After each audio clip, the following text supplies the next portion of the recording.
No dia 31 de julho é celebrado o dia de Santo Inácio de Loyola. Inácio de Loyola nasceu em 31 de maio de 1491, em Azpeitia, no País Basco, e seu nome original era Iñigo Lopes de Oñaz e Loyola. Inácio era o mais novo de 13 irmãos e irmãs. Sua mãe faleceu em seus primeiros anos de vida e seu pai faleceu quando tinha 16 anos de idade. Em 1506, tornou-se pajem de um familiar, Juan Velázquez de Cuéllar, ministro do Tesouro Real do Reino de Castela, durante o reinado de Fernando de Aragão. Inácio viveu em Arévalo, na casa do seu protetor, de 1506 a 1517. Como cortesão, levou uma vida leviana. Em 1516, com a morte de Velázquez de Cuéllar, Inácio colocou-se a serviço do vice-rei de Navarra, Antônio Manrique de Lara, duque de Nájera. Gravemente ferido na Batalha de Pamplona, em 1521, passou meses inválido no castelo de seu pai. Durante o longo período de recuperação, Inácio procura ler livros para passar o tempo e começa a ler a Vita Christi, de Rodolfo da Saxônia, e a Legenda Áurea, sobre a vida dos santos, de Jacopo de Varazzi, monge cisterciense que comparava o serviço de Deus com uma ordem cavalheiresca.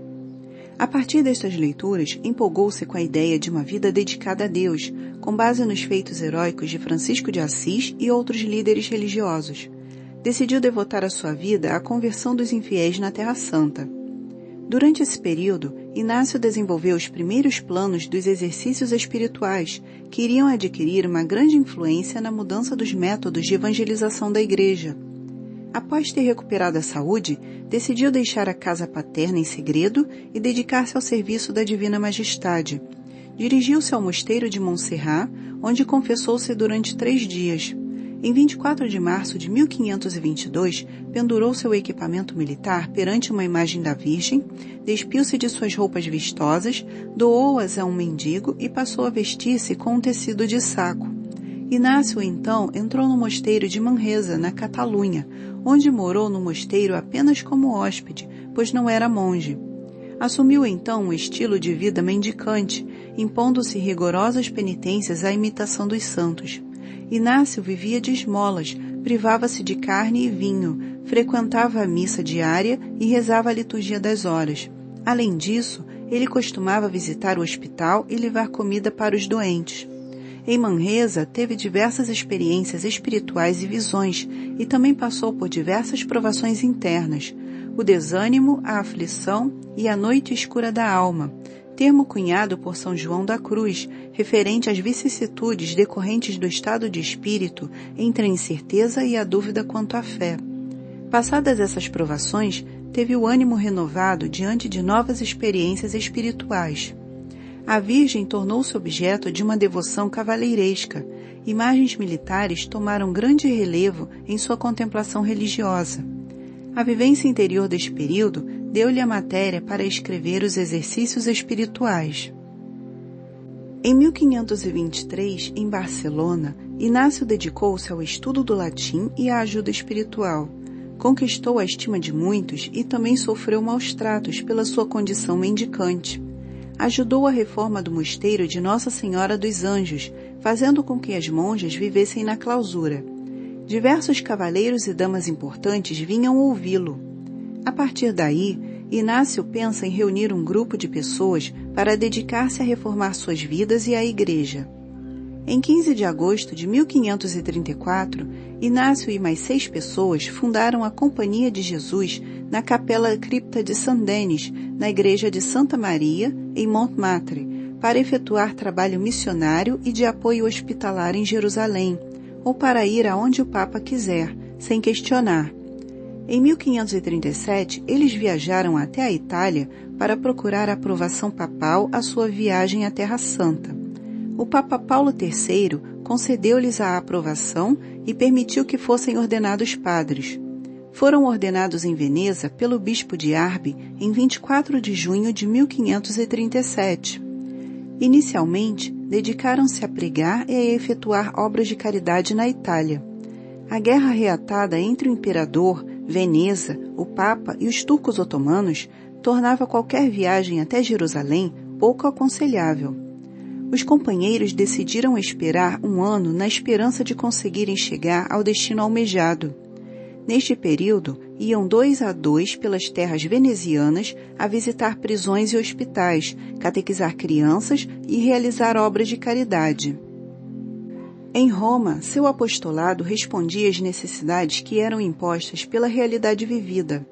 Dedicava-se à catequese de crianças, fundou a Casa de Santa Marta para acolher prostitutas e outra instituição para acolher donzelas pobres, dava assistência aos órfãos e trabalhava pela conversão dos judeus de Roma. Em 1551, criou o Colégio Romano, que viria a ser a atual Pontifícia Universidade Gregoriana, de ensino gratuito, que, adotando o sistema parisiense, renovou o ensino na Itália. Com o advento do Papa Paulo IV, desfavorável a Inácio, a obra passou por dificuldades financeiras. Em prol do sustento do colégio, a própria ordem teve que passar por muitas privações econômicas, até que fosse mantida pelo Papa Gregório XIII, 25 anos após a morte do fundador, daí o nome Universidade Gregoriana. Inácio escreveu as Constituições Jesuítas, adotadas em 1554, que criaram uma organização hierarquicamente rígida, enfatizando a absoluta autoabnegação e a obediência ao Papa e aos superiores hierárquicos, disciplinado como um cadáver, nas palavras de Inácio. Seu grande princípio tornou-se o lema dos jesuítas, Ad Majorem Dei Gloriam, pela maior glória de Deus. Também em 1548, foram impressos os exercícios espirituais, objeto de inspeção pela Inquisição Romana, tendo sido, no entanto, autorizados. Entre 1553 e 1555, Inácio ditou sua experiência espiritual ao padre Gonçalves da Câmara, considerada pelo padre Nadal o seu testamento espiritual. Este texto originou a chamada autobiografia, que após a morte do peregrino, teve algumas cópias manuscritas e uma tradução para o latim. Entretanto, Francisco de Borja, o terceiro provincial jesuíta, encarregou o padre Ribadeneira de escrever uma biografia oficial de Inácio e proibiu a leitura e a divulgação do texto autobiográfico, por considerá-lo perigoso. Somente em 1929, este texto foi resgatado e publicado em várias línguas. Inácio de Loyola morreu em Roma em 31 de julho de 1556. Nesta data, os jesuítas eram aproximadamente 1.000, espalhados em 110 casas e 13 províncias.